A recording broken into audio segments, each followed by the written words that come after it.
전환기에서 그들이 구조개혁을 스스로 하고 혁신을 통해서 지속가능한 어떤 산업 구조를, 산업 생태계를 만들어내려면 본 자신들이 희생을 해야지. 응? 희생을 하는데 그 희생을 하는 이유는 누구를 위한 것이냐? 지금의 청년 세대를 위한 거. 우리. 근데 그 사람들은 그 청년 세대나 미래에 관심이 없어요. 맞습니다. 관심이 있었으면 지금까지 그렇게 했을 리가 없죠. 했을 리가 없죠. 했을 리가 없죠. 근대 사회, 근대 시민의 특징이라는 것은 이성과 합리성이죠. 논리, 사실, 과학 이런 거잖아요. 검찰개혁, 무소불위의 권력 그거 다 개혁해야 돼요. 자, 검찰개혁의 핵심은 두 가지 방향이에요. 첫 번째는 권력으로부터의 독립성. 맞습니다. 두 번째는 권력 자체가 비대해지는 걸 막고 맞습니다. 권력 축소시키고 분산시켜야 돼요. 그러면 과연 권력으로부터 독립시키려면 어떻게 해야 되냐? 그러면 권력으로부터 인사권과 재정을 독립시키면 되겠죠. 검찰의 비대화되고 무소불위의 권력을 남용하는 게 걱정이 되면 권한을 낮추면 되는 거예요. 예를 들어서 검찰이 이제 검찰총장을 중심으로 해서 검사 동일체 원칙을 갖고 있다. 그거를 완화시켜야 되죠. 검찰총장의 권한을 축소시키고 그 다음에 검찰청이 각 권역별로 있는데 이거를 각자 이제 독립된 권한들을 이렇게 확대해 주면 되죠.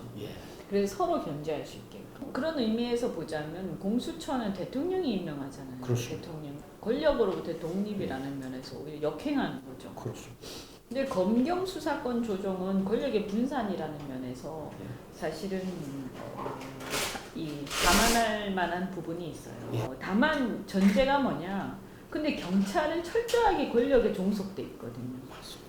그러면 경찰의 독립성이 전제가 돼야 되는 거예요. 그렇죠. 만약에 경찰이 독립되지 않은 상태에서 수사권 조정을 해버리면 오히려 권력으로부터의 수사권의 이 종속이 심화되는 결과가 빚어지는 거죠. 그렇습니다.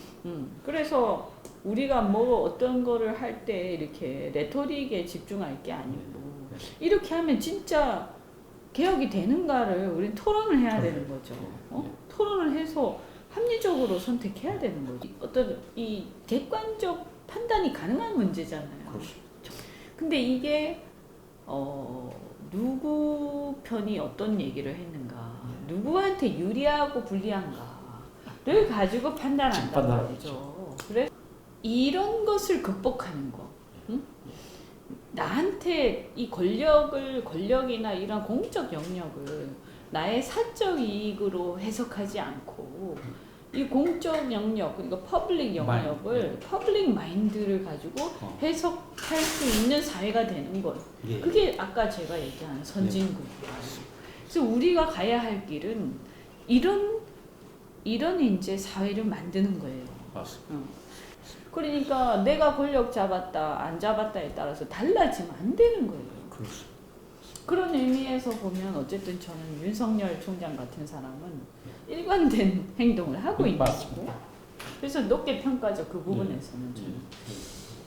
사실 이제 저도 비슷한 부류죠. 사실 권력이 어디로 가든 간에 똑같은 얘기를 저는 지금 반복하고 있잖아요. 또 자기 검찰로서의 직위에 충실하는 건데 이제 그게 좀 나쁘게 보자면 검찰을 너무 검찰 조직에 대한 애정이 너무 과한 거지. 이제 그러다 보니까 무소불위 권력으로 이제 이렇게 확대될 수 있는 거고. 그래서 권위주의적 검찰, 무소불위의 권력이 이렇게 너무 확대돼서는 안 된다 하는 건 맞는 얘기예요. 왜 검찰이 맨날 텔레비전에서 심심하면 나오고 온갖 사건과 스캔들과, 물론 어떤 나라도 우리가 신문을 보면 검찰이 수사하는 게 나오지만 우리나라처럼요 정치면의 상당수가 사법적 내용인 경우는 없어요. 글쎄 말입니다. 이건 왜 이런 일이 또 벌어지는가? 이건 정치가 실종돼서 그렇죠. 그 정치인들이 정치력이 없는 거예요. 맞습니다. 근데 우린 정치를 해야 되는 거지 우리가 사법 판단을 하는 건 아니거든. 우리가 사실 그래서 정말 그 원인이 이제 너무 미디어 환경 자체가 사건 사고를 중심으로 좀 즉자적인 그래서 막 자극적인데 매몰되는 게 하나가 있고 두 번째 정치권이 판검사가 너무 많아요. 판검사가 나라가 운영되는데 가장 중요한 것은 사실 경제하고 외교안보예요. 맞습니다. 그다음 정치예요. 근데 정치가 실종된 거죠. 외교안보는 국제 정치인 거고.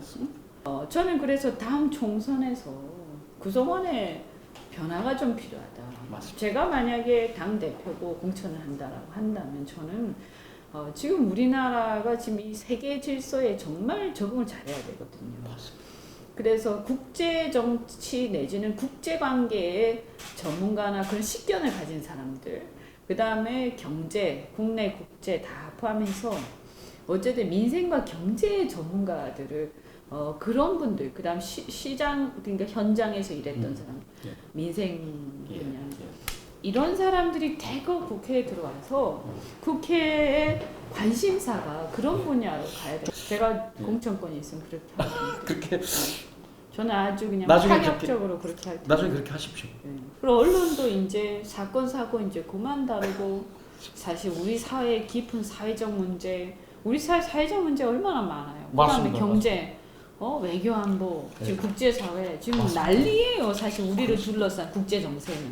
근데 우리는 이 안에 매몰돼서 거의 어떤 식이냐 하면 사건 25시를 하루 종일 보고 있는 것 같아요. 근데 재미있지 그게. 그런 게 재미있거든요. 쌍구경이 제일 재밌. 그러니까 무협지 보는 것 같고 맞습니다.